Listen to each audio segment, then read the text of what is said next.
l'ADEMA, qui était le parti de Alpha Omar Konaré, un parti qui dit être le plus grand parti du Mali, et l'URD, qui se dit le deuxième parti plus grand du Mali, dirigé par Soumaïla Cissé, et tous ces partis se sont remis ensemble pour être derrière Amadou Touré.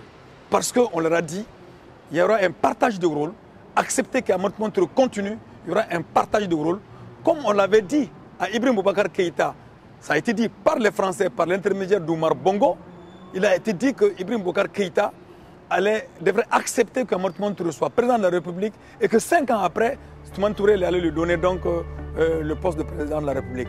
Donc vous voyez que les élections ont très peu d'impact dans les trucs. Ça, je reviens à votre question. D'accord. Ont très peu d'impact. Alors donc, de ce point de vue, rapidement, ces partis n'ont pas présenté des candidats, mais malgré tout, que 48 partis se sont retrouvés autour d'Amadou Touré, il a été obligé de tricher pour ne pas aller au deuxième tour. Parce qu'au deuxième tour, il était battu. Et nous autres, donc, personnellement, je me suis retrouvé réellement à la 3e place de ces élections présidentielles qui ont mobilisé 8 candidats pour être finalement officiellement en 4e position. C'est ce qui s'est passé.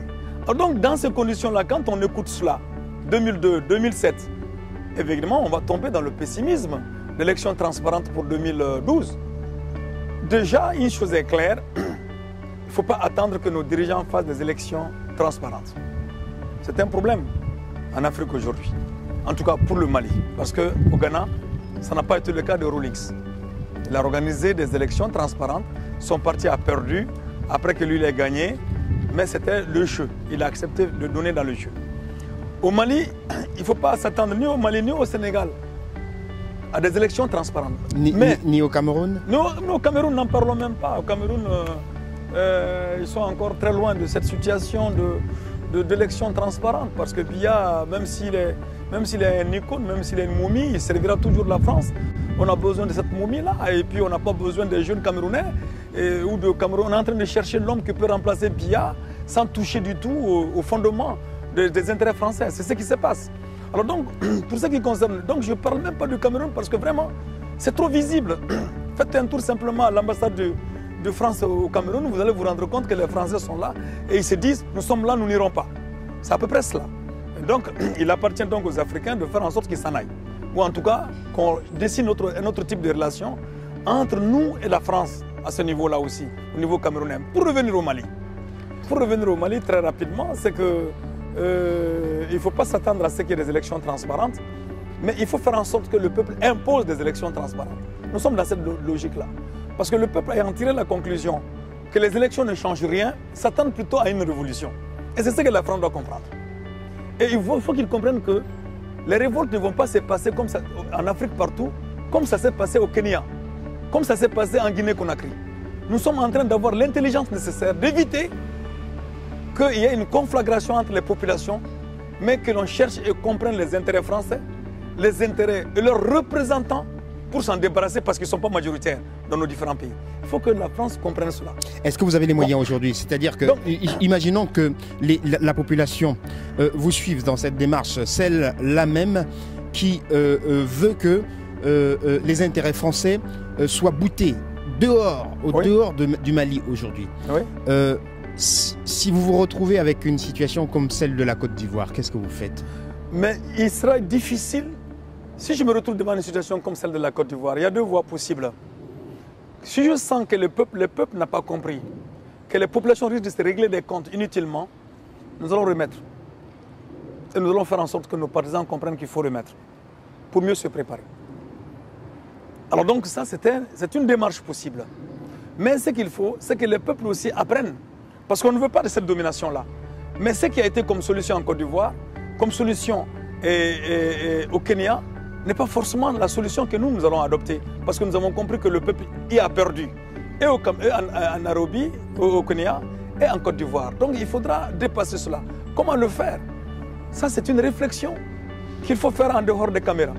La deuxième chose qu'il faut savoir, c'est qu'il ne s'agit pas de remettre en question les intérêts français, justement. Il s'agit de remettre en question l'exploitation de nos pays. Parce que nous avons intérêt à travailler avec la France, et la France aussi a intérêt. Mais de bon diable que la France ne prenne pas tous nos intérêts chez elle et tous nos intérêts chez nous. C'est ce qui ne marche pas, qui ne peut pas marcher. Parce qu'on ne va pas couper avec la France, mais nous voulons imposer à la France le respect de nos peuples, le respect des conditions de misère de nos peuples et accepter qu'on fasse la collaboration, la coopération et non l'exploitation. Ce qui se passe aujourd'hui en Afrique, c'est l'exploitation. Et c'est ce que nous ne sommes pas prêts à accepter, accepter de la part de la France. Alors donc pour dire simplement que au niveau du Mali, il faut réussir, et c'est le grand travail à faire, à ce que, puisque 22% seulement de la population va aux élections, et 78% ont dit ça ne sert à rien. Il faut faire en sorte que les 70% de la population se mettent à aller aux urnes. Parce que plus le nombre de participations augmente pour les élections, et mieux la capacité, la possibilité de frauder va restreindre, va s'amenuiser, et nous pourrons avoir la victoire. Nous savons qu'en ayant la victoire de cette manière, la France va nous attendre au tournant. Mais nous aussi, on doit avoir l'intelligence de l'attendre au tournant. Parce que nous n'avons pas de problème avec le peuple français, mais avec les dirigeants français, il faut que nous travaillions pour que le peuple comprenne, français comprenne, que ces dirigeants ne sont pas les dépositaires de ce qui a constitué comme une vertu en France. Vertu de démocratie, de justice, d'égalité et de solidarité. Ce n'est pas cela, leurs dirigeants, dans nos pays africains. Parce qu'avec leurs médias, ils en arrivent à tromper plus d'un. Ils nous trompent nous-mêmes chez nous, en fortiori, ceux qui sont assis tranquilles en France et qui ne sont pas nécessairement dans le besoin. Donc ils arrivent à nous tromper, ils les tromperont aussi, ils continuent à les tromper. Comme leurs ancêtres ont trompé leur peuple en disant qu'ils avaient une mission d'évangélisation de l'Afrique, en envoyant les moines, les prêtres raconter n'importe quoi pour dire que les Africains avaient besoin d'être civilisés, d'être évangélisés, etc. Alors ils utilisent la même chose aujourd'hui pour la démocratie. La démocratie, comme si la démocratie n'était qu'un concept conçu, vécu, nourri par la France, par les Européens qui devaient l'emporter à l'Afrique. Quand on dit ça, il y a des Africains aussi qui commencent à dire oui, la démocratie, l'Afrique est trop en retard par rapport à la démocratie. La démocratie est un luxe, comme certains chefs d'État français ont dit, est un luxe pour l'Afrique. Ce n'est pas vrai. La démocratie sous contrainte, la démocratie de l'impérialisme, nous ne sommes pas dedans. Nous ne sommes pas d'accord, c'est une démocratie de misère. Mais la démocratie en tant que forme de gouvernement, forme de république qui puisse permettre à ce que les richesses du peuple viennent du peuple, soient partagées par le peuple, que le peuple souverainement puisse décider dans son quartier, dans sa ville, dans la nation, cette démocratie, aucun peuple ne peut cracher dessus. Pas plus que les peuples africains. Et cette démocratie ne peut pas être apportée par nous, par la France d'aujourd'hui, par la France dépositaire des valeurs du capitalisme et de l'impérialisme. Ce n'est pas possible.